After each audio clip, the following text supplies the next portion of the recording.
హల్లెలూయా! దేవునికి స్తోత్రం. దేవుడైన యేసు ప్రభువారు ఈరోజు మనకు పరిశుద్ధ గ్రంథం నుంచి ఇస్తున్న వాగ్దానం, రోమీయులకు రాసిన పత్రిక 9వ అధ్యాయం 16వ వచనం.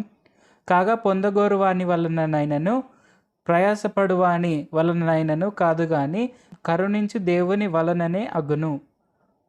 సో, ఈరోజు వాగ్దానం కనుక చూసుకుంటే దేవుడైన యేసు ప్రభువారు మనకేం చెప్తున్నారు, మనకొచ్చే ప్రతి ఇబ్బందిలో గానీ, దేంట్లో అయినా గానీ మనము ఎఫర్ట్ చూపించి, అంటే నేను ఈ పని చేస్తే నాకు దేవుడైన యేసు ప్రభువారి యొక్క కృప వస్తుంది. ఇలాగ నేను పేదవారికి డబ్బు ఇస్తేనో, లేదంటే ఇలాగ నేను ప్రతి వారము నేను ఇంత డబ్బు సేకరించి అనాథలకు డబ్బు ఇస్తేనో, లేదంటే నేను వీళ్ళ కోసం కష్టపడితేనో, అలా చేస్తే నాకు దేవుడైన కృప వస్తుంది. లేదంటే నేను ఖచ్చితంగా పొందుకొని తీరుతాను. ఎందుకంటే నేను మంచివాడిని కాబట్టి దేవుడు ఖచ్చితంగా నన్ను ఆశీర్వదిస్తాడు. నాకు కపటం లేదు. నేను ఎవ్వరిని మోసం చేయట్లేదు. అందుకు దేవుడు ఖచ్చితంగా నన్ను రివార్డ్ చేస్తాడు. అంటే అవన్నీ చేయొద్దని నేను చెప్పట్లేదు. అవన్నీ చేయడం వల్ల మనకు ఎంతో మంచి జరుగుతుంది. కానీ దేవుడైన యేసు ప్రభువారితో సమయం గడిపేది మాత్రం మనం ఎప్పుడూ ఆపకూడదు. అదే చాలా ఇంపార్టెంట్. అది చేయడం వల్లే మనకు మనం దేవుడైన యేసు ప్రభువారి యొక్క కృపను తీసుకోగలము. దానివల్లే మనం జీవించగలము.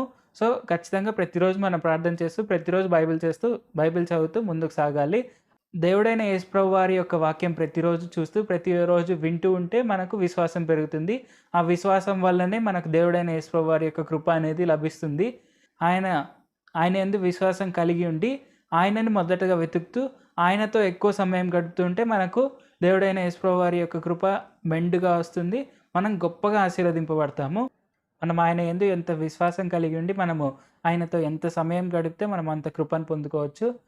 మనము దేవుడైన యేసు ప్రభువారి పైన విశ్వాసం చూపిస్తూ, ఆయన సువార్తను ఇతరులకు బోధిస్తూ ముందుకు సాగితే మనకు కావాల్సిన ప్రతి ఒక్కటి మన వెంటే ఉంటాయి. కాబట్టి మనం భయపడక ఆయన ఇచ్చే ఉచితమైన ఆశీర్వాదం పొందుకుంటూ, మనము ఆయన యందు విశ్వాసం ఉంచుతూ ముందుకు సాగుదాము. ప్రార్థించుకుందాం. పరిశుద్ధ జీవాధిపతి, జీవంగల దేవ, ప్రార్థన ఆలకించే తండ్రి, మొర్రాలకించే దేవ, మేము మీ యందు విశ్వాసం ఉంచితే చాలు తండ్రి మాకు కృప రావడానికి. మీ యందు విశ్వాసం ఉంచితే చాలు, మీరు మాకు ఖచ్చితంగా మీ కృపను దయచేస్తారు, మీ కరుణను మా పైన చూపిస్తారని మాకు తెలియజేసినందుకు వందనాలు తండ్రి. యేసయ్య, మీ కరుణను ఎల్లప్పుడూ మా పైన చూపుతున్నందుకు మీకే వందనాలు తండ్రి. ఈ వాక్యం వింటున్న అందరినీ ఆశీర్వదించండి. వారు మిమ్మల్ని నమ్మి మీ పైన గొప్ప విశ్వాసం కలిగి ఉండి మీ కరుణను పొందేందుకు సాయం చేయండి. నజరేయుడైన యేసు నామములో ప్రార్థిస్తున్నాం తండ్రి. ఆమేన్. Thank you Jesus. దేవుడు మిమ్మల్ని ఆశీర్వదించును గాక.